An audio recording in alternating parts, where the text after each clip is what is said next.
어쨌든 그 12.3 비상계엄 이후에 우리 대한민국의 민주주의가 굉장히 위기 상황에 빠지지 않았습니까? 그런 면에서 대한민국의 민주주의가 상당히 건강하고 회복력이 있다는 걸 국제사회에 좀 보여줬다는 그런 느낌도 들고요.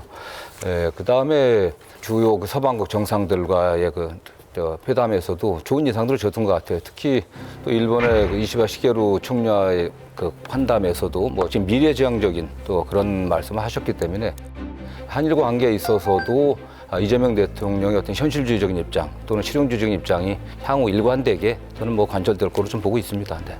지금까지는 큰 무리 없다. 그러니까 우려됐던 바들을 좀 잠식시켜 준 게 있거든요. 그 전까지만 해도 이제 중국에 실시하면 된다.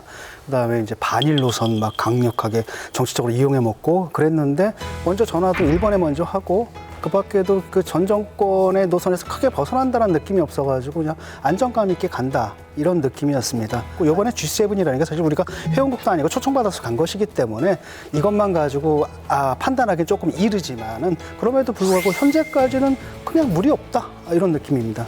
저도 비슷한 생각입니다. 사실 지금 G7 정상 외교 자체는 무난하게 하셨다 이렇게 볼 수 있을 것 같습니다. 저희가 이제 우려했던 것보다는 뭐 한미 관계 문제라든지 한일 관계 문제에 있어서 큰 외교적 차이가 없었다라는 점에서 정말 다행이라고 생각을 합니다.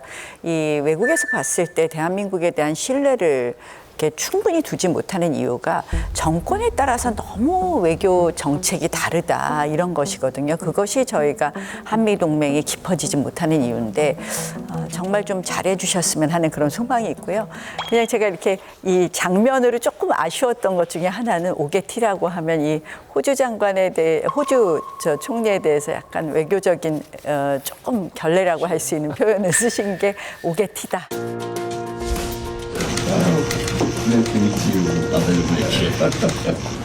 며칠 전에 제가 통화를 했었는데 그때 목소리 듣는 것보다 훨씬 더 젊고 미남이십니다.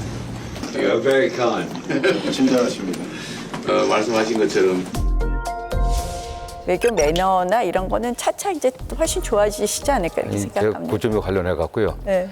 그 장면을 본 분이 바로 저한테 연락을 줘갖고 네. 그렇게 하면 안 된다. 그런 네. 뭐 말씀하시면 안 된다 해갖고 문자로 김혜경 여사님한테 보냈습니다. 이건 하면 안 된다. 바로 네. 전달을 하셨다고 얘기를 하던데 네. 근데 그날 그 상황을 끝에까지 들은 본 분들의 얘기로는 또 호주 총리도 이해하고 마지막에 같이 그렇죠. 이렇게 했다고는 네. 하더라고요. 예. 근데 이제 그걸 저희가 또 문제 삼는다기보다는 그런 표현은 조금 네. 앞으로 이제 나아지실 거라고 생각합니다. 그 G7 회의에서 한미 간 정상이 자연스럽게 만날 것으로 이렇게 예상이 됐었는데 중동 사태로 트럼프 대통령이 갑자기 이제 귀국하면서 성사가 되지 못했습니다. 그래서 이번 나토 회의에 이 대통령이 참석을 할 거냐 말 거냐 지금 계속 관심이거든요. 어떻게 지금 되고 있습니까? 저는 대선 전에도 G7하고 나토 참석 여부가 캠프 내에서 논의될 때 힘들더라도 나토도 가야 된다는 저 개인적인 입장을 좀 표명했고요. 일각에서는 뭐 윤석열 대통령 때 이제 나토에 참여하면서 우크라이나 러시아 전쟁 관련해 갖고 우리가 좀 부담을 진 게 아니냐 이런 말씀이 있지만 저는 그건 별개로 어쨌든 서방 우방 국가들과 또는 군사 안보적인 측면에서 신뢰관계 기초를 쌓는다는 그런 의미에서 갈 필요성이 좀 있다고 생각합니다. 저는 꼭 가셔야 된다고 생각을 합니다. 특히 지금 이제 국제 정세가 빠르게 변하고 있지 않습니까? 이스라엘 문제가 있고 또 우크라이나 문제가 있습니다. 여기에서 입장을 분명히 하지 않으면 저희가 우군이 없게 됩니다. 최근에 뭐 아시다시피 경제와 안보는 같이 가는 양면이고요. 동전의 양면이고. 그래서 이 부분에 있어서는 꼭 참석하셔야 된다라고 생각을 합니다. 그 내부의 기조는 어떻습니까? 처음에는 이제 안 갈 것처럼 얘기하다가 내부의 기조가 좀 바뀐다는 보도까지 봤는데 그 내부의 기조는 지금 어떻게 변하고 있습니까?